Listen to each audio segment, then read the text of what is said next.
Hello बच्चों, आज की क्लास में हम डिस्कस कर रहे हैं हमारी कक्षा 10 की गणित की वर्कशीट 77।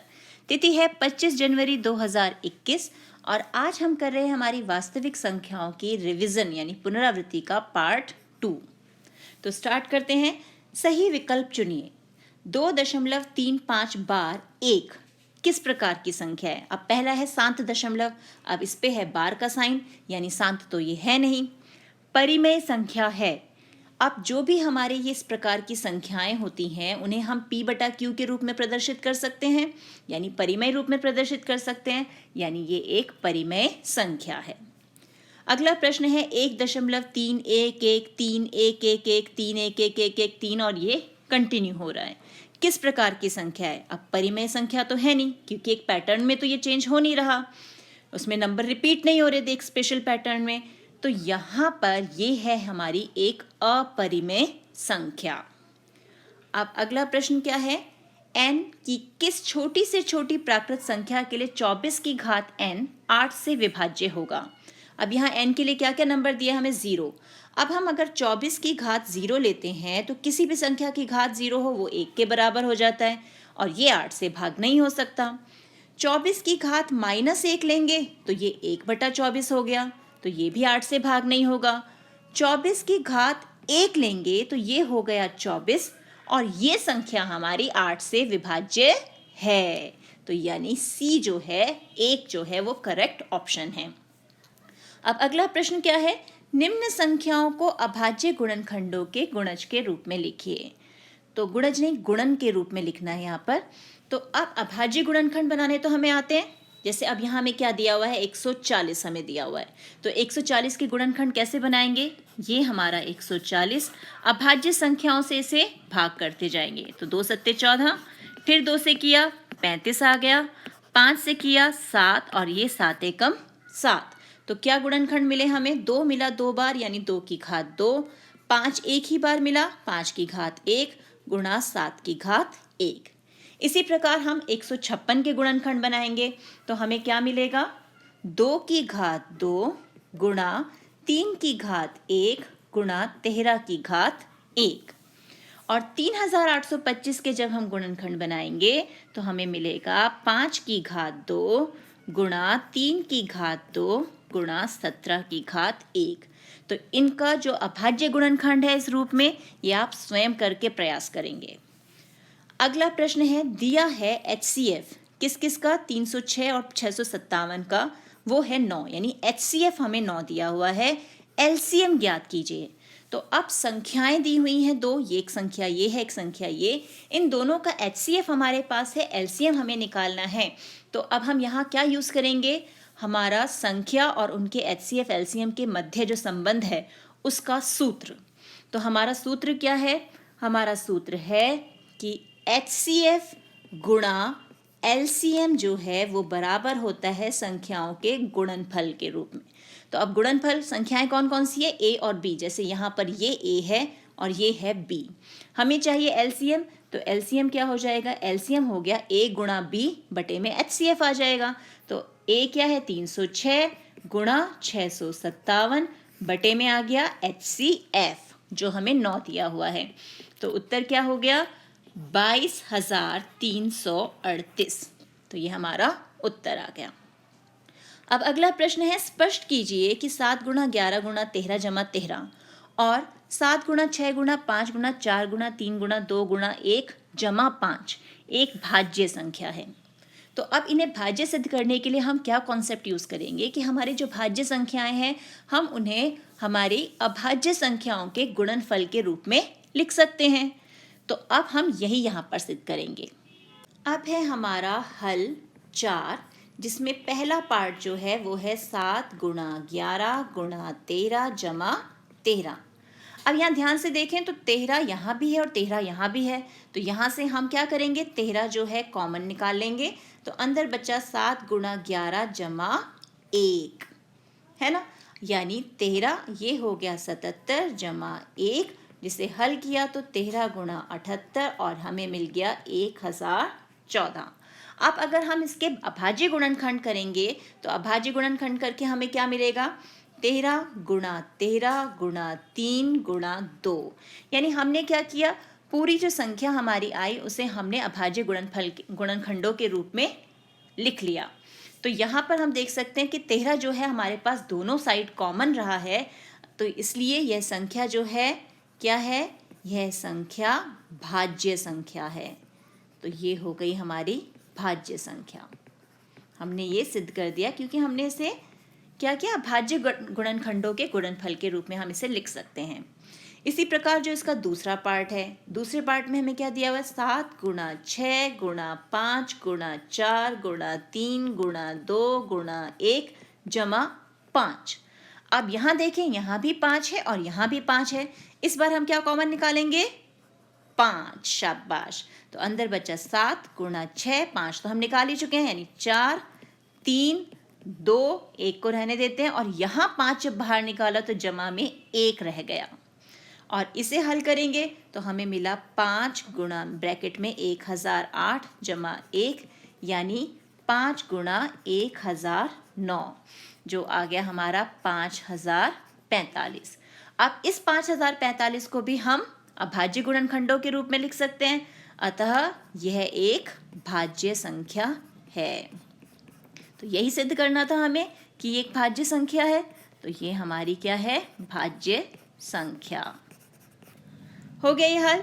अब देखते हैं अगला प्रश्न। प्रश्न 5 है, सिद्ध कीजिए कि 3 जमा 2 रूट 3 और 3 माइनस 2 रूट के अंतर और भागफल अपरिमेय संख्या हैं। यानी अगर हम इन दोनों संख्याओं को घटाते हैं और या भाग करते हैं तो जो आंसर आएगा वो एक अपरिमेय संख्या होगी। तो इसे कैसे हल करेंगे, तो अब है हमारे पास हल 5। तो हमें संख्या दे रखी है 3 जमा 2 रूट 3 और 3 माइनस 2 रूट 3। तो सबसे पहले इसका अंतर यानी माइनस करके देखते हैं। तो ये हुआ 3 जमा 2 रूट 3 और यहाँ ब्रैकेट खोलेंगे तो ये माइनस का और ये बन गया प्लस का। अब ये और ये कैंसिल, तो आंसर क्या आया, 4 रूट 3।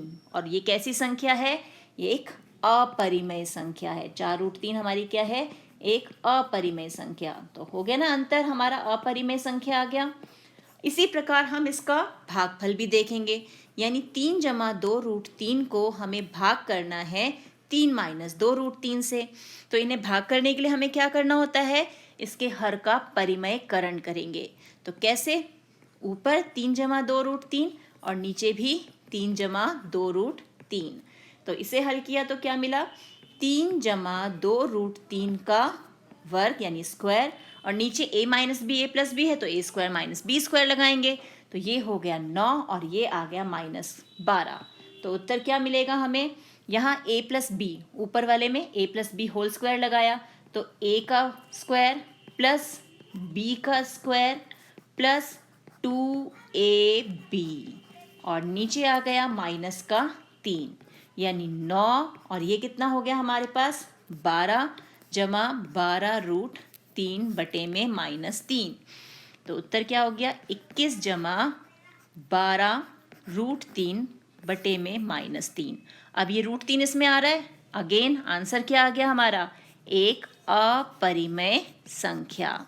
तो यही हमें सिद्ध करना था कि हमारा चाहे भागफल हो चाहे इसका अंतर हो, तो इन संख्याओं का भागफल और अंतर जो है वो एक अपरिमेय संख्या ही आएगी। अब देखते हैं प्रश्न 6। प्रश्न 6 है, सिद्ध कीजिए कि 6 जमा रूट 2 एक अपरिमेय संख्या है।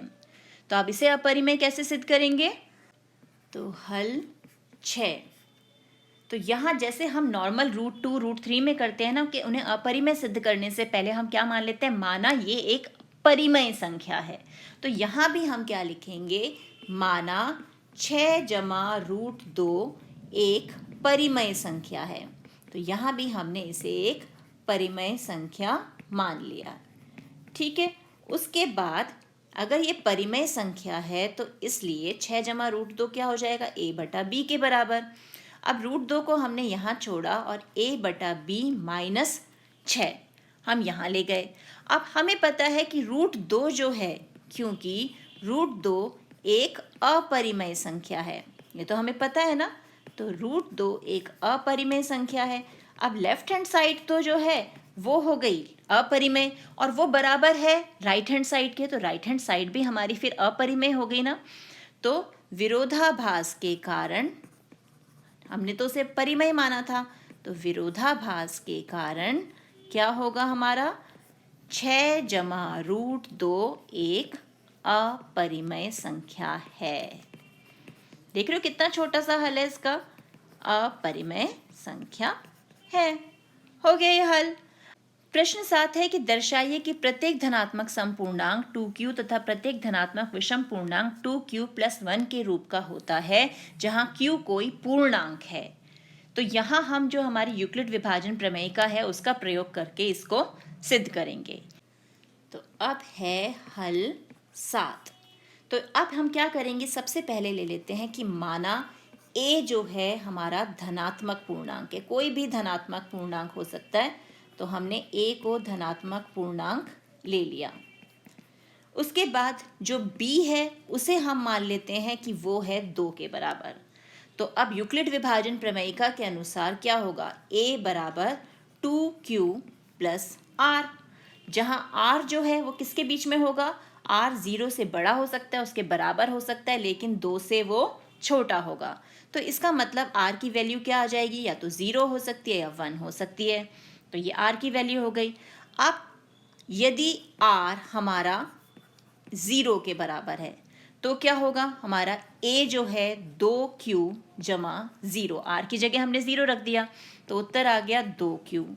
और यदि r बराबर 1 है तो क्या होगा, a बराबर 2q जमा r की जगह इस बार रखा 1, तो उत्तर क्या आया हमारे पास, 2q + 1। अब ये 2q है और हमें पता है जो भी 2n यानी 2 गुणा n के रूप में संख्याएं होती हैं वो क्या होती हैं, हमारी सम संख्या होती हैं। तो ये क्या हो गया, समपूर्णांक। तो हमें यही सिद्ध करना था कि 2q के फॉर्म में जो है वो समपूर्णांक होता है, और इसमें जब हम 1 जोड़ देंगे तो ये क्या हो जाएगा, विषम। तो ये हो गया हमारा विषम पूर्णांक। तो हो गया सिद्ध, यही हमें सिद्ध करना था। अब देखते हैं प्रश्न 8। प्रश्न 8 है, वह बड़ी से बड़ी संख्या ज्ञात करें जिससे 245 और 1029 को विभाजित करने पर प्रत्येक स्थिति में शेषफल 5 प्राप्त हो। यानी ऐसी संख्या ढूंढनी है जिससे हम जब 245 या 1029 को भाग करें तो हर बार हमें शेषफल जो मिले, शेष 5 बच जाए। तो इसे कैसे हल करना है, हल 8। तो अब क्या करेंगे, हमें दिया हुआ है संख्याएं, हमें जो है 245 और 1029, और हम चाहते हैं एक ऐसी संख्या से भाग करें कि भाग करने पर हर बार 5 जो है वो शेष बच जाए। तो हम क्या करेंगे, इन दोनों में से ही सबसे पहले 5 जो है जो शेष बचना चाहिए वो माइनस कर लेते हैं। तो यहाँ आ गया 240 और यहाँ आ गया 1024, और हमें निकालनी है वह बड़ी से बड़ी संख्या जिससे ये भाग हो और शेष 5 बचे। तो हम क्या निकालेंगे, यहाँ पर 240 और 1024 का HCF यानी महत्तम समाप्त वर्तक। तो 1024 यहाँ लिखा, ये लिया 240, लंबी भाग विधि द्वारा हम इसका भागफल निकाल लेते हैं, यानी HCF मिलेगा हमें यहाँ से, ये हुआ 960, तो यहाँ पर मिला 64, फिर हमने ये ले लिया 240 यहाँ आ गया, फिर 3 पे गया, यहाँ आया 192, तो बचा कितना, 48, फिर 64 को यहाँ ले आए, 48 से कम 48, यहाँ हमारे पास कितना बचा, 16। अब 48 की बारी यहाँ आई तो 16 तिया 48, तो हमारे पास यहाँ शेषफल आ गया 0। तो लास्ट नंबर कौन सा आया हमारे पास, 16, जिससे ये भागफल जो मतलब हमारा पूरा जो नंबर है वो लास्ट में 0 आ गया। यानी 16 जो है वो संख्या है जिससे जब हम 245 और 1029 को भाग करेंगे तो शेषफल जो है वो हमारे पास 5 बचेगा दोनों ही केस में। तो उत्तर आ गया 16। अब देखते हैं नेक्स्ट क्वेश्चन। अगला प्रश्न है कि 24, 15 और 36 द्वारा विभाजित 6 अंकों की सबसे बड़ी संख्या ज्ञात कीजिए। यानी 6 अंकों वाली ऐसी सबसे बड़ी संख्या हमें ढूंढनी है जो 24 से भी भाग हो जाए, 15 से भी भाग हो जाए और 36 से भी भाग हो जाए। तो अब इसे कैसे हल करेंगे, तो अब प्रश्न 9 को हल करने के लिए हम क्या करेंगे, सबसे पहले हम देखते हैं हमारी 6 अंकों की सबसे बड़ी संख्या है क्या। तो 6 अंकों की सबसे बड़ी संख्या ढूंढने के लिए हम क्या करेंगे, हम 6 बार 9 लिख देंगे, यानी 1 2 3 4 5 6, यानी 9,99,999 हमारी इस 6 अंकों की सबसे बड़ी संख्या है। लेकिन हमें वो संख्या चाहिए जो 24, 15, 36 इन तीनों से भाग हो जाए। तो हम क्या करेंगे, 24, 15 और 36 इनका लेंगे एलसीएम, यानी लघुत्तम समापवर्तक। तो अब 3 से लिया से 3 अट्ठे 24, 3 पंजे 15 और यहाँ आ गया 12। इस बार 2 से भाग करते हैं तो 2 चौक 8, ये 5, ये 6, फिर 2 से किया 2 दूनी 4, ये 5 और ये 3। तो एलसीएम क्या आ जाएगा हमारे पास, 3 गुणा 2 गुणा 2 गुणा 2 गुणा 5 गुणा 3।